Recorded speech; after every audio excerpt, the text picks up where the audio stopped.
नमस्कार बच्चों। इस वीडियो में आज बहुत ही महत्वपूर्ण खंड को लेकर हम बात करने चल रहे हैं, जिसमें डीएलएड 2019 बैच के प्रशिक्षुओं के फर्स्ट और सेकंड सेम के संबंध में समाचार आया है। समाचार पत्र में आपने पढ़ा ही होगा कि डीएलएड 2019 बैच के द्वितीय सेमेस्टर की परीक्षा में लगभग 70,000 से अधिक प्रशिक्षु अनुत्तीर्ण हुए थे। तो उन प्रशिक्षुओं के लिए यह सूचना है, यह बहुत ही महत्वपूर्ण जानकारी है। जैसा न्यूज़पेपर में आपके निकला हुआ है कि प्राथमिक स्कूलों में शिक्षक बनने का प्रशिक्षण पाठ्यक्रम DElEd diploma in elementary education 2019 का पेज सुलझने वाला है। इसके संबंध में बहुत सारे प्रशिक्षु, बहुत सारे कमेंट, बहुत सारे लोगों ने विभिन्न माध्यमों से, तो वहाँ उनके संबंध में ये जानकारी निकल के आई है कि जो प्रशिक्षु दूसरे सेमेस्टर की परीक्षा में अनुत्तीर्ण है, उन्हें पहले सेमेस्टर की पूरी परीक्षा और दूसरे सेमेस्टर के फेल विषयों की परीक्षा देना पड़ सकता है।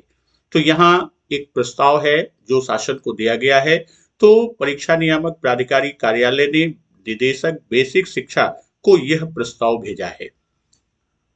कोरोना संक्रमण की पहली लहर फर्स्ट वेव में बेसिक शिक्षा विभाग ने शासनादेश जारी किया था कि डीएलएड प्रशिक्षुओं को अगले सेमेस्टर में प्रमोट किया जाएगा और 2019 बैच के वे प्रशिक्षु जो पहले सेमेस्टर में थे, उनको सीधे दूसरे सेमेस्टर की परीक्षा में सम्मिलित किया गया था। शासनादेश में जो कहा गया था कि दूसरे सेमेस्टर में उन्हें जो अंक प्राप्त होंगे, उसके औसत अंक उन्हें पहले सेमेस्टर में विषयवार दे दिए जाएंगे।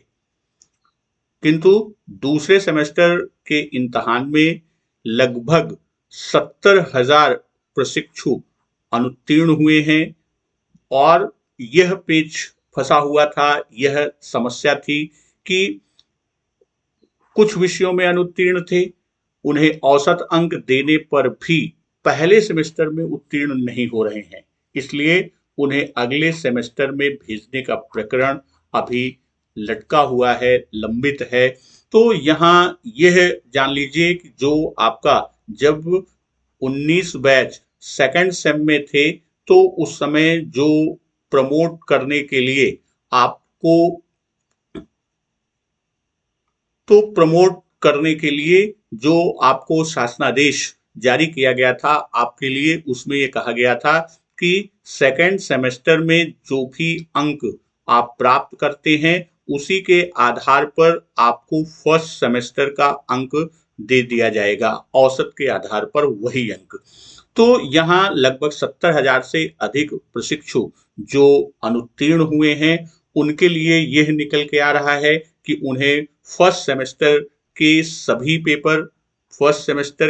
सभी पेपर उनको देने होंगे और सेकंड सेमेस्टर में जिन विषयों में अनुत्तीर्ण हैं, उन विषयों का पेपर देना होगा। ऐसा प्रस्ताव डायरेक्टर यानी निदेशक महोदय के यहाँ पीएनपी कार्यालय से भेजा गया है।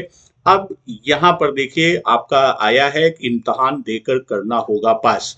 तो परीक्षा संस्था ने निदेशक को प्रस्ताव भेजा है कि जो प्रशिक्षु दूसरे सेमेस्टर में अनुत्तीर्ण हैं और औसत अंक मिलने पर भी उत्तीर्ण नहीं हो पा रहे हैं, उन्हें पहले सेमेस्टर की परीक्षा और दूसरे सेमेस्टर में फेल होने वाले विषयों का इम्तिहान देकर पास करना होगा, तब वो तीसरे सेमेस्टर में जा सकेंगे।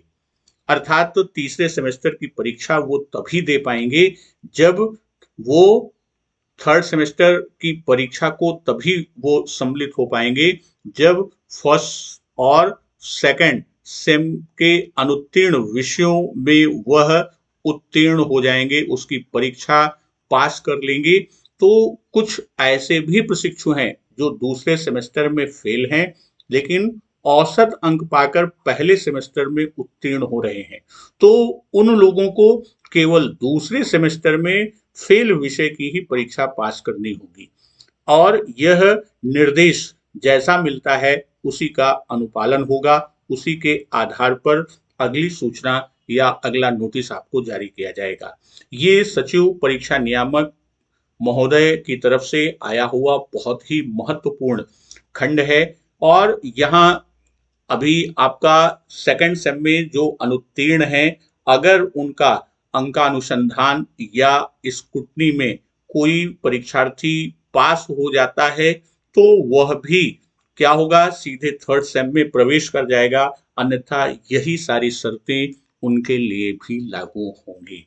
तो इस तरह डीएलएड 19 बैच के लिए आपकी बहुत ही महत्वपूर्ण ये आपकी सूचना थी कि औसत अंक में अनुत्तीर्ण होने वालों को देनी पड़ सकती है परीक्षा।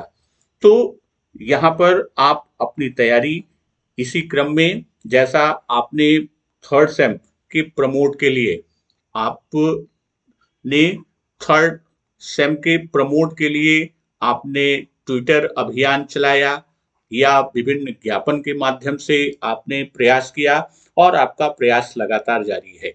तो इस बीच में यह न्यूज, यह सूचना या यह समाचार आपके लिए बहुत ही महत्वपूर्ण है। तो साथियों, यहाँ आप इन बिंदुओं को ध्यान में रखकर फिर आप अपनी अगली तैयारी का क्रम जारी रखें। धन्यवाद।